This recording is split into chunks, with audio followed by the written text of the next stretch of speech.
but I really take time to just focus on me. It might not be a lot of time, but it's time because I want to be able to be there for the people that need me when they need me.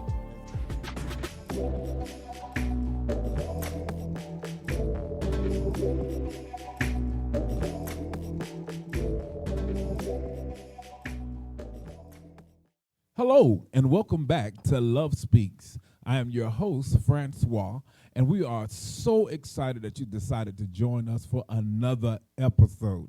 Hey, guess what? It's still June. And because it's June, one of the things that we celebrate in the month of June is fathers. Happy Father's Day to all of the great fathers and dads and stepdads and father figures. I just want to let you know that you are valuable and you are important. Now, personally, I am an advocate for men and strong men and great fathers. One thing that I realized, there has been generations where we did not properly celebrate fathers and good fathers. We do an excellent job celebrating mothers and our wonderful females, and they deserve to be celebrated, but we don't do as great of a job to celebrate fathers. So here on Love Speaks, during this month, we're going to make sure we want every father to know that we celebrate you for being a great dad, doing a great job with your sons and your daughters. You deserve to be celebrated. You deserve to tip your hat and to take a bow, and we celebrate you. You're a part of our community. You're a pillar. Your presence make a divine difference. I also want to just stop and just give a shout out and say thank you. Thank you. Thank you to those of you who are fathers to your own biological children. Thank you to those who are fathers to children in your neighborhood, your nephews, your nieces. Thank you for being just an awesome dad, godfathers, grandfathers, uncles, all of you who play key roles, spiritual fathers, godfathers, all the daddies. We just want to celebrate you and tell you we appreciate you and we value you. Well, today on this show, I am here with a great, awesome, magnificent father, grandfather, godfather, spiritual father. I mean, any part of fatherhood that there is, this man is a part of that community. He's a sincere community man, and he is my brother, my good friend, Eric Snell. Welcome to Love Speaks, my brother. Thanks for having me. I'm so grateful for you to be with us. One thing that I've always admired about you is just your state and your role as a father. You always, absolutely always take that role seriously. I know you have adopted so many children around you, plus your own biological children. What is your definition of a father? Well, I believe a father is the covering. Father protects, he provides, he guides, he molds. And so I model what God is to us. And I use that to be a father to the children that God has allowed me to father. And so my thing is the father is the headship. Yeah. And he has to have, the ability to be accountable to his children, his family. And so I don't tell my children to do things that I wouldn't do. Yeah. So I just think that a father is someone that is supposed to be well respected, not so much because of what they say and the fear that they put in their children, but because of their actions. Mm-hmm. That's what I believe a father is, the covering. And with that, you'll find that your children most likely will want what they see in you when they grow up. The males may want to be like you, and the females may want a husband like you. And so that's my view on what a father is. Real good. Yeah. And for me as well, when I think about that, that's the definition you have of a father. Um, the question that comes to mind is, what standard should we go by? And I ask that question simply because you'll have different people give different definitions of what is, which can easily tear down a potentially good father, a potentially good man, because in whoever eyes it is, they're not coming up to the mark. Yes. So by what standard should we really, just to encourage other fathers who are out there who could be the role model, could be the head, but if they constantly have somebody in their ear trying to tell them who they're not, Yes. what standard should they have on the inside of them that says, hey, I'm a father and I'm a good father. It doesn't matter altogether what you say or do. I think that the standard should be you put your children lives over yours.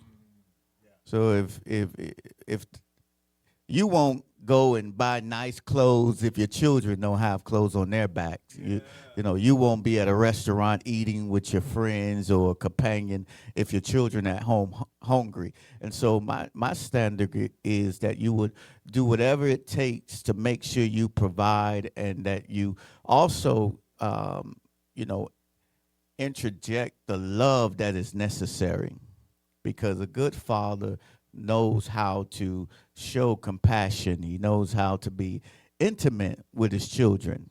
You know, it's some parents, they, you know, say, I'm not your friend, I'm your parent. But you have to have a thin line where your children can feel like they can come to you in a friendship way without you, you know, losing the respect as a parent. But I think that if you show love, and what love is, as we always say, an action word. And so that means that I'm going to do things to prove that I love you. That's the standard for me. Just that, you know, I want to grow up with a house full of love, and I want my children to love me even when they don't like me. Absolutely. So yes. And I love it. And another thing I want to say, oftentimes I've heard it said that I grew up in a house with a dad where my dad never said I love you, but I've always felt the love. They never said I love you, and that comes from just that generational. If I can listen to some of my uncles or great uncles talk about their fatherhood and growing up as a child, that would be the reoccurring theme. My daddy never said it, but I know I felt it. What do you think is the importance of actually verbalizing, hey, I love you? I think it's very important, because it will, you know, if you're talking about the generations before us, you know, they were very hard men. Yes. And they had to be. Yeah. You know, and now we have come to understanding that we needed that validation. We needed to hear that you love us. And so for me, it's nothing for it to roll off my tongue to my children. And I want that to be something that is not foreign to them. Exactly. Because when you give something, you want to receive it. Yeah. You want it replicated. So if I'm telling you I love you, I don't want you to look at me like, what you talking about? I want you to tell me you love me back, and it feels genuine. So I think it's very important that we have that line of communication where we teach our children how to express themselves, not just, you know, I love you because I bought you something. Exactly. I love you because, you know, the deeds I've done, but I love you and you hear it. Exactly. And you know, if you have a spouse, sometimes you got to let them know you love them. That's right. Because if you don't, they're going to start questioning, do you love me? And so, same way with children, I think that we have to verbalize how we feel about them so that it is something that someone can't come behind you and put a bug or anything in them that'll make them feel any different because no, I've heard it and I see it. Absolutely. And so that's what I think we should always be open and verbal with speaking to our children and how we feel about them. I 1000% agree. And we do try, I try to make that, normalize that in our household. We with my sons, it's always a I love you. My oldest son is nonverbal, but even if I happen to have the opportunity to make sure he gets on the school bus, by the time he get on the school bus, I'd be like, hey, Yeah. I'm looking through the window. Yeah, I love you. I love you, and I need you to say that back to me. And we normalize that in our house. So it's not a strange thing for me to hug my sons. That's it. That's it. You don't want it to be strange. And another thing is, it's sometimes where you still put that masculinity on it. Exactly. I don't know. We can feel my strength. Exactly. So you don't do it the same way you may do it for your daughters with your sons, but it's still, the hug, the embrace still has to be the same, but you may use different wording after you say I love you, I love you, youngin', I love you, son, I love you, man. I 1000% agree. And because you have an advantage that I don't necessarily have too, because I'm a boy dad. Okay. I'm a boy dad. I just have two sons. You a boy dad too, but you a girl dad. Your oldest is the son, yes, and then you have girls. So, yes. What type of father you have to be? Because I don't know. If I had young ladies, ooh, Jesus, I just don't know. I want to be very transparent with this, and I remember my oldest biological son. He was around 15. And I got a phone call that he was, having an interest in a female. And so my reply was, you're not ready for that. And most men, they push the male to go out there and hunt. Exactly. But when they have females, they want them to be in the house. Exactly. And so I had to understand that if at 15 I'm encouraging him to do these things, when my daughter gets 15, she's going to expect the same encouragement. And so I had to draw a line that what is good for one is good for all. Oh, good. And so I raised them like that. I raised them to the same way. If you can't do it just because you're a male, you can't do it just because you're a female. Mm-hmm. It is very sensitive when you're dealing with them too, because I believe mothers are more, fragile with their sons. Okay. Yeah. They treat them like, their babies. Mm-hmm. And fathers treat their daughters like their babies. Absolutely. And so what I had to do is consciously always think about, be a little hard with the boys, but don't be so hard that they feel like they got to run to mama. Exactly. I like that. Now, that's good parenting advice. Yeah. So, and with my girls, man, I mean, to this day, my girls still fight to see who's going to, the last, two of them, they still fight to see who's going to sit by me at the restaurant. I love it. When we go out, they embrace by holding my hand. Sometimes my wife will be on one hand and one of my daughters is on the other hand. So even to this day, they're all grown. Yeah. So and my boys, we talked a lot. Yeah. I talk with them. I'll pull them in, and I learned this from my father. I'll pull them in the room and just, hey, what's going on with you? Mm-hmm. Is everything okay? I check on them, exactly. And so it's equal with the phone calls. You know, my girls call me, my boys call me just as much. Wow. So it's equal, and I pride myself. I'm going to be kind of transparent again with this. My youngest daughter went through a trying time in her life, and I had to put her in counseling. And we were in counseling, and you know, the counselor, I was correcting her because of my belief in the Lord. I believe certain things, and the counselor said something to me. She said, "You know, there's nothing like a mother's hurt.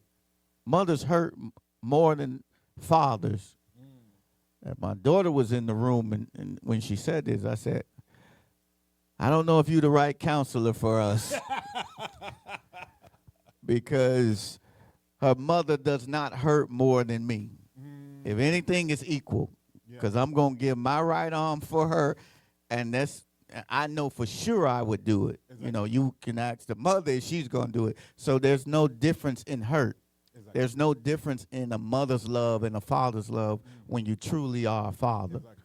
It's the same. And so for me, that's how I deal with my children. I deal with them on individual levels, but I deal with them on our relationship is separate from anybody else's. Yeah. You can love your mother, your grandmother, your uncles, but our relationship is going to be our relationship. Exactly. And so for me, I don't subscribe to a mother's love. Mm-hmm. No, if you're a parent, it's a parent's love. Exactly. So I know I'm going to get a little slack with women about that, but and I believe what it is dealing with emotional intelligence, because on average, it is as if men are not permitted to be emotionally intelligent. Mm-hmm. That's only for quote unquote feminine energy. Yes. However, there are a lot of men who have the same amount of emotions, but we're not allowed to express them unless it comes across as anger. Mm-hmm. Then that's like, oh yeah, that's mess with them. But the reality is, and then there's some men, and we can't put them all in the same category. Some have not learned how to do it. Yes.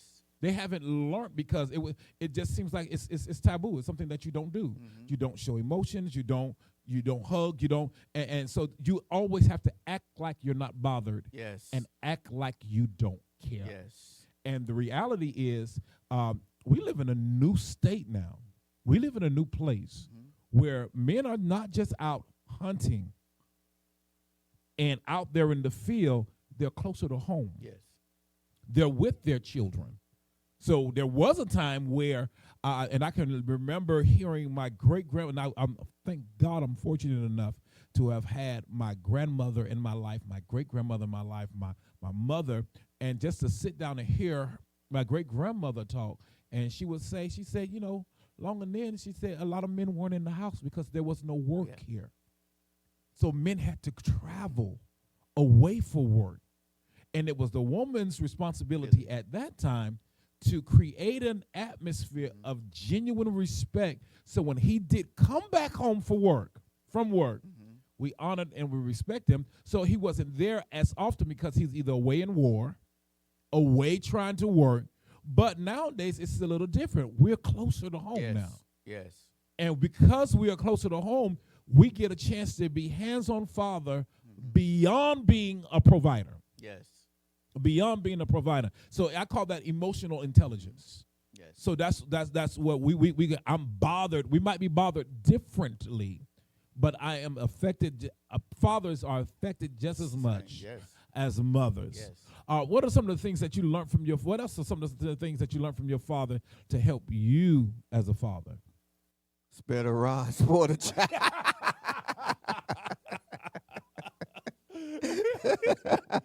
No. No. That's one of the things.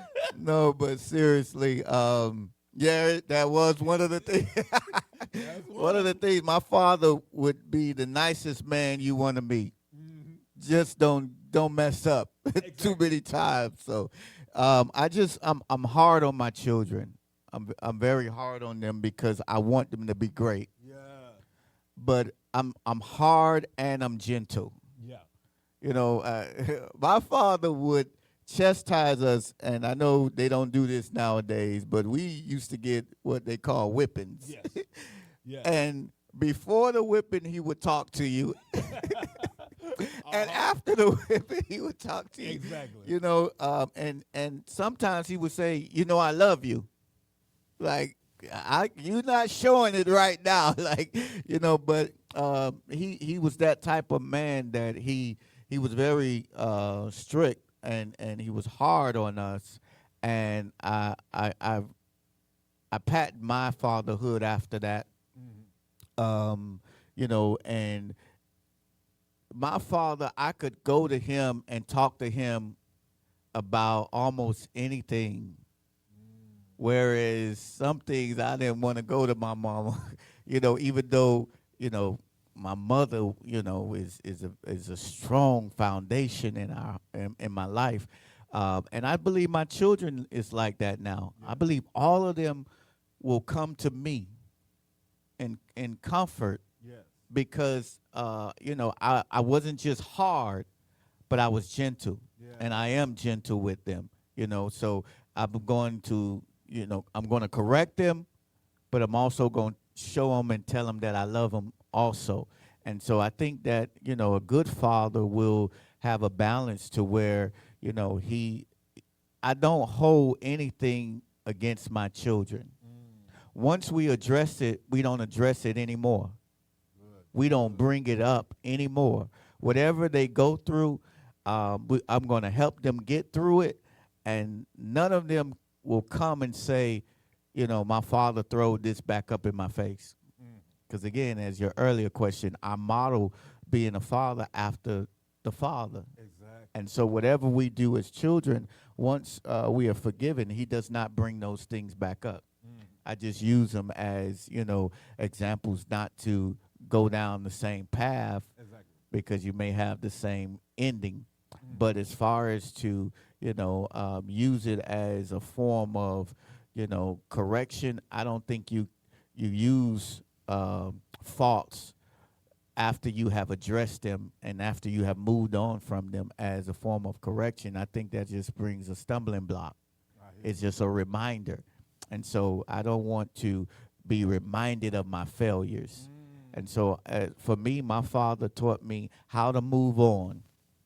I remember early, I was a young man, you know, pastoring, and I made some decisions, you know, and my father called me, and I mean, he wailed into me. That phone was on fire. But I was already in a down state. Exactly. Exactly. I said to him, I said, you know, Pop, I'm still learning. And when I said that, he broke. And he apologized to me. Wow. Son, I'm sorry. Yeah. You know, because there's things at our age that we expect our children to be doing. Absolutely. But they have not yet experienced what we experienced to get to where we are. Exactly. And so that is a big problem that we sometimes don't step back and realize that they are not there yet. They're still learning. Absolutely. And in this learning process, you have to use things to correct them, but to also let them know that you're human. Yeah. And so that's what I received, some those qualities from my father that showed compassion and showed that, you know, I understand you're gonna make mistakes, but don't stay there. Yeah. And one of the things after that conversation that he used to tell me, because when you strive to be like the man that you consider to be your hero, you will beat yourself up on everything you do. And he used to say, son, don't beat yourself up. Wow. And that helped me out a lot. And so I teach my children that, you know, don't beat yourself up. That's wonderful. That's again, that's the seem like the overwhelming thing that I'm hearing is like the emotionally mature man. Just having emotional intelligence. So that's phenomenal. And like you, I 1000% agree. And I did the same thing with my sons. It's like I expect you to be better than me. Yes. I expect you to be better than me. Always do the best you can, and I expect you to be better than me. So, and then it's good that you actually have a father. You have a father that still can role model those things before you, even in your full adultness. And in your full adultness. My father passed away. I want to say I was 21 or 22 when my father passed away. So I didn't get a whole lot, and it was a lot of in and out, in and out, in and out, in and out. But for the moments that he was there, I cherish those moments, and I respect all those moments. How do you manage the responsibility of father, pastor, professional, husband? Because you all those things. Bro, how you manage all that? I should be asking you that question. You the hardest working person I know. But I was taught this by my mentor, Lionel Nelson. He said, God first, family, then church. And so I prioritized my life like that. I remember growing up in church where children that went to church only went to school and church. They didn't go on family vacations and trips, and so when they were able to get out there, their eyes was wide open. Exactly. And so one of the things my father used to do is every summer he took us on a family vacation. And so when I became a father, every child that God had given me, I would do the same with them. Even if they were not my biological children, they came on trips with me. Awesome. And so I have a balance where, I put things in perspective. If because I'm so close to my children, I'm so close to my wife, I can sense the need of Eric. Not who they called me, not who they know, Eric.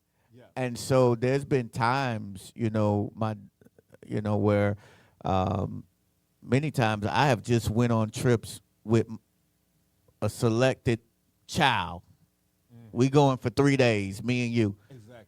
And spend time. My wife, we're not taking the children with us. We're going. Absolutely. And so I have to, stay conscious of when Eric is needed. Yeah. Because before anything else, that's who I am, and so I balance it by making sure everyone that I hear the still voices, the soft voices, we haven't done this in a while. When you hear that, you don't want, you should keep ignoring that. Exactly. We haven't, if my wife, we used to maybe once a week, every 2 weeks, we went out. It's expensive now. It is. Yeah. It is. You go out, it's like you pay the light bill. I'm telling you, that's the truth. But we still do those things. I still do those things with my children. I still cook, and we sit around and eat together. Some houses, everybody get their food and go in their separate rooms. Exactly. We still talk. That's good. We still do those things. And so that's how I balance it, because I remain Eric.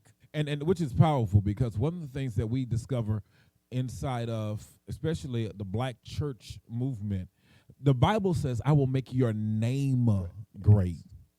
And we think that means our title. My name is apostle. No, that's not. It ain't on your birth certificate. My name is prophet. No, it's not. My name doctor. That's your degree. That's not your name. Not your name.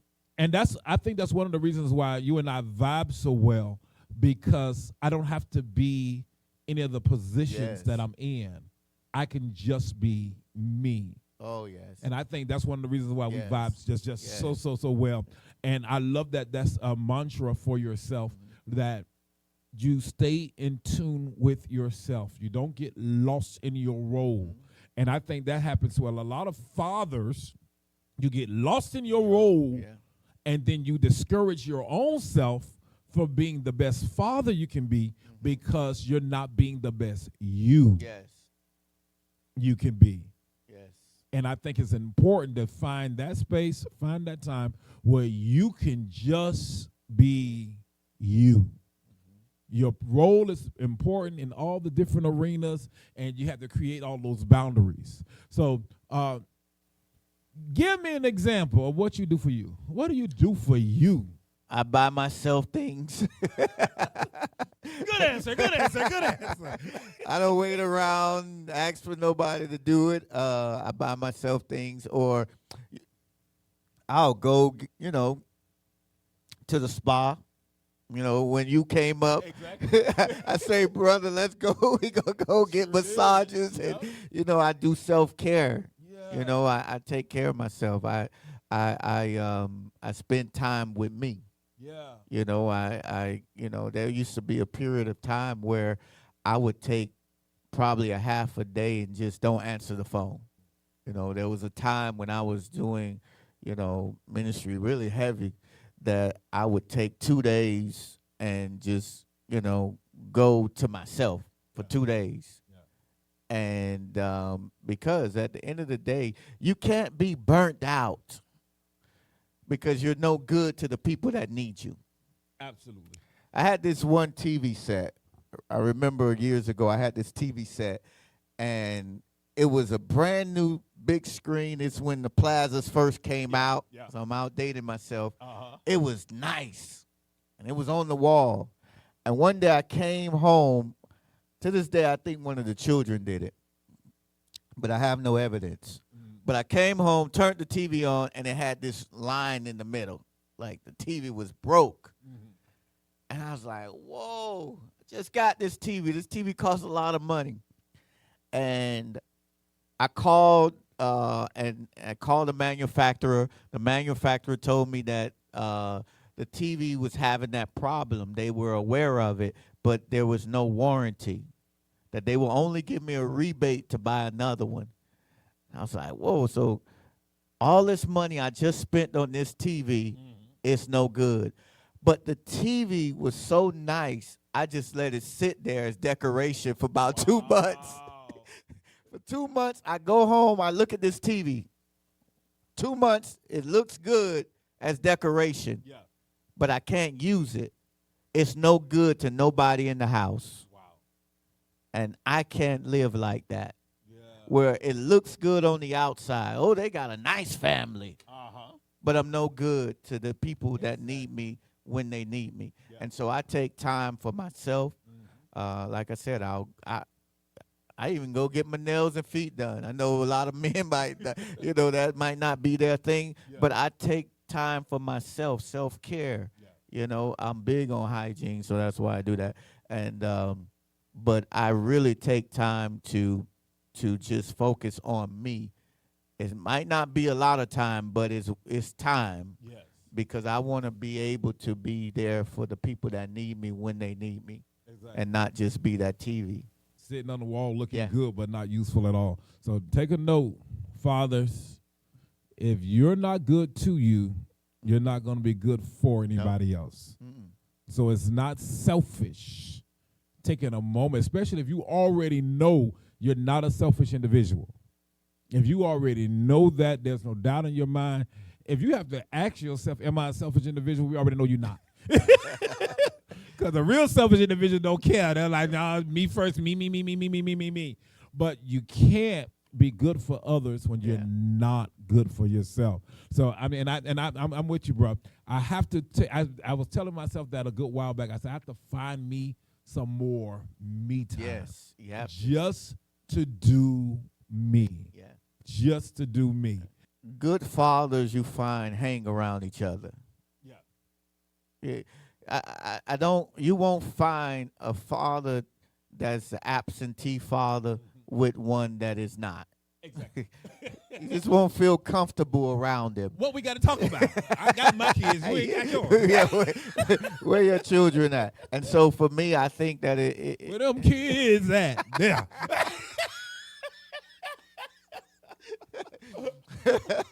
Exactly. So for me, I believe that one of the things that you can learn is you can learn from each other. Yes. And so there's things that I have pulled from you, and hopefully vice versa. Absolutely. And so, I wouldn't be able to say that I am a great father without having been around great fathers. Thank you, my brother. Oh, This my is an pleasure. honor to celebrate Father's Day with you. A few years ago, we actually went on a cruise. Oh, We yeah. didn't even realize it was Father's Day. It was like, let's just go, and got on the cruise. It was like, oh, that was Father's Day weekend. All right, sorry y'all. Happy Father's Day to us. We out. Me See y'all time. later. That's how we gonna celebrate on Father's Day. So, but this is a pleasure being with you. So, happy Father's Day to all of the fathers. We celebrate you, and like my brother said, get you around some good fathers. This my dude. Yes. However, we don't talk every day. We don't talk all the time. But one thing he know, I have his back and he Yes. has my back. So find you somebody that you can actually connect with, glean from, and pour into. Don't forget to like, share, subscribe, and hit the notification button. So next time that we're on live, you know where we at. So please join us again on Love Speaks. Thank you.